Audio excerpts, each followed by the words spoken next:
haven't fully explored this camera yet, so we are going to be vlogging in auto mode. See how nice that it's focusing on my face without me having to press anything, and the background is quite blurry. And if you want to go brand new or secondhand like me, the choice is up to you. Hey everyone, my name is Annelle and welcome back to my channel, and I'm so excited to share with you guys my newly bought secondhand Canon G7X camera. Ta-da! So I will be sharing with you guys some tips and tricks and my experience in buying a secondhand camera. I'll also be showing you guys some footage in terms of vlogging and taking pictures and how this camera compares to my current Canon M10. So right now, I'm filming with the Canon M10. So this one right here is the M10 footage, but in a bit, I'll be switching to my Canon G7X. So in 3, 2, 1. Hey, we're back! And so this right here is the Canon G7X Mark II footage already. So are you noticing any differences in terms of quality? I personally think that my face looks quite wider on this camera, but maybe that's just me. So let me know in the comments down below your initial reactions to the difference between the M10 and the G7X. But this video is not exactly about the difference between those two cameras. So if you want a more detailed comparison between my Canon M10 and G7X, let me know in the comments down below and I'll make a very in-depth video about these two cameras. Okay, so let's start with why I bought another camera. So I've been venturing or trying out vlogging, and vlogging with the Canon M10 is quite tiring on the hands because this is quite heavy, and holding it for a long period of time vlogging this way can get very tiring on my wrists. So this camera is way lighter and way more comfortable to use outdoors. So another reason why I bought this camera is because of its better quality and better autofocus. Okay, so why did I opt to buy a second-hand camera versus getting a new one in the store? Well, obviously the price between the two items is quite big, and I felt like my money would go into better use if I just buy a second-hand camera, because getting a new one would be quite too expensive for me right now, and it's not really a priority of an expense. So I got this camera for 20,000 pesos from a seller on Carousel, and a brand new camera costs anywhere between 27 to 35,000 pesos.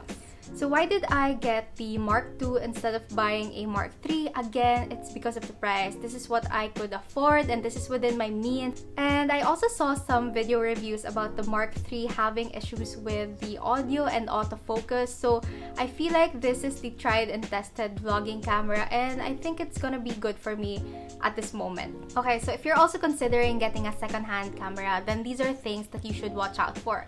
So the number one thing that you should look out for is dead spots or dead pixels in your camera. And there's a way to test this out. So you cover it with your hand and make sure everything is covered and it's all black, and take some video footage of around a minute or two, and then you review the footage, and if there are dead spots, you will see something like a small dot moving around the camera.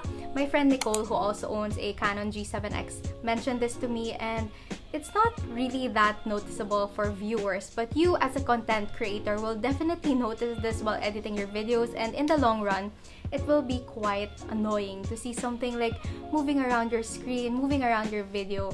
So let me show you footage of the first Canon G7X that I got, which had a dead pixel.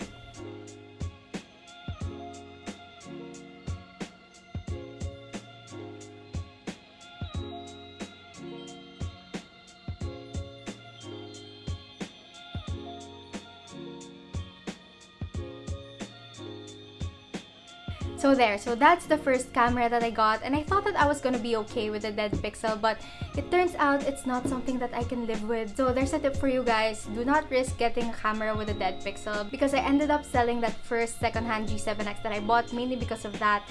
And I ended up purchasing this one from another seller from Carousel, and I made sure that he sent me video footage showing me if it had any dead pixels or not. And when I got this camera, I did the same test all over again, and thankfully this camera is 100% dead pixel free.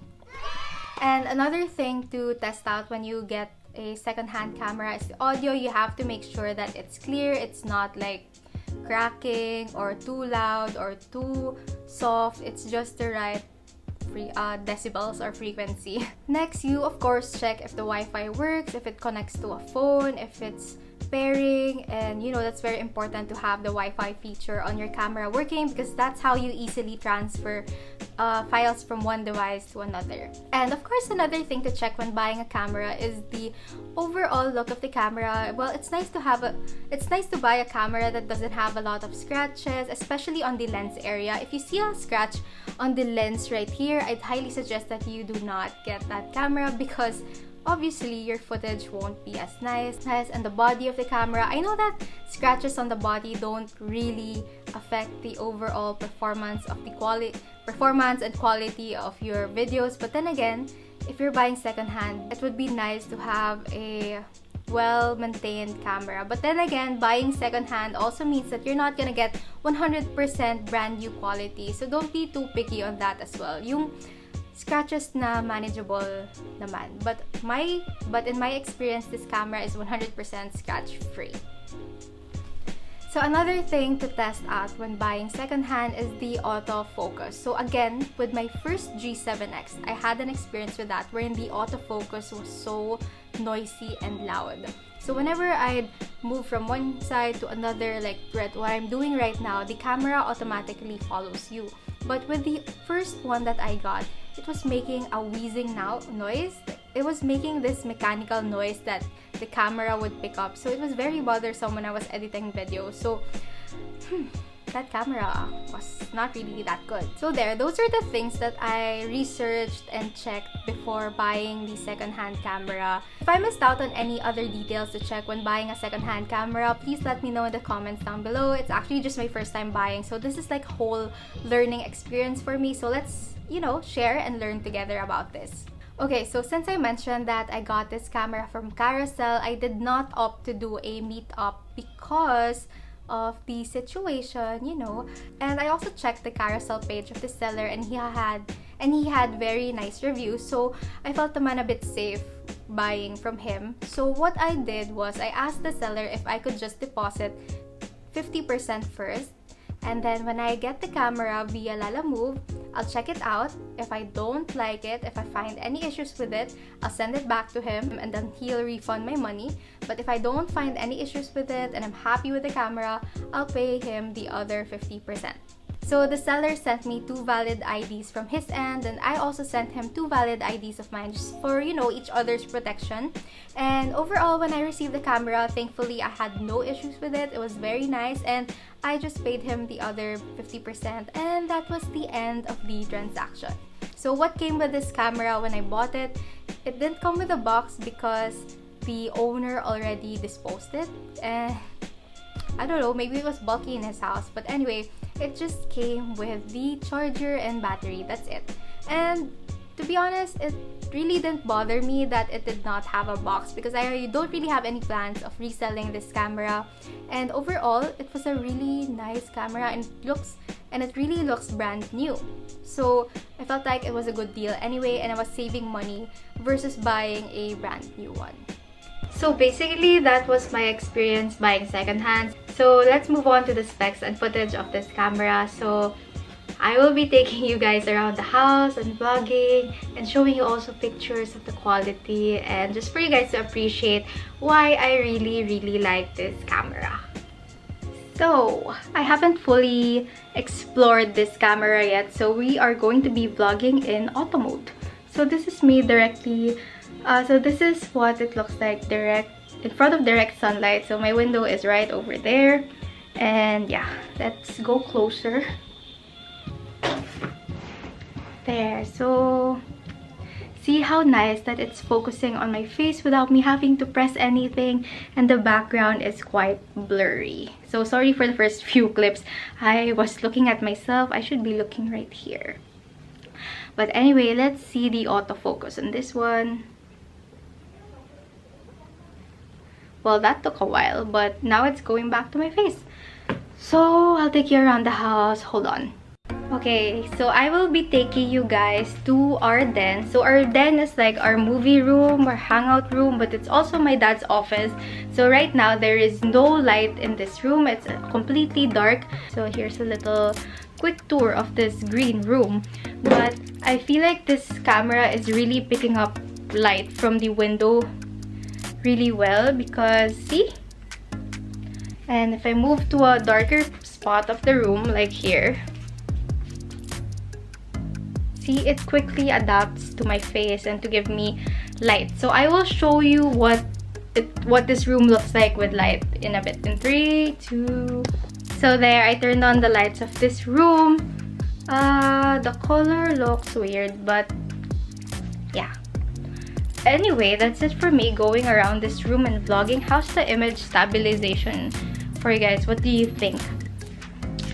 Okay, so let's go outdoors to our garage.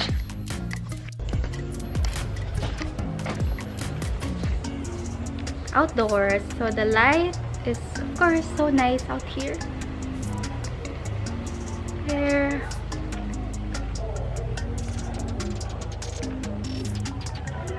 This is it for daylight.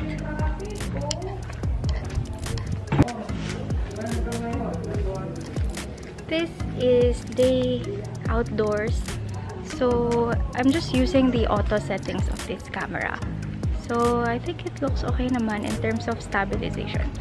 So there. Dark. There.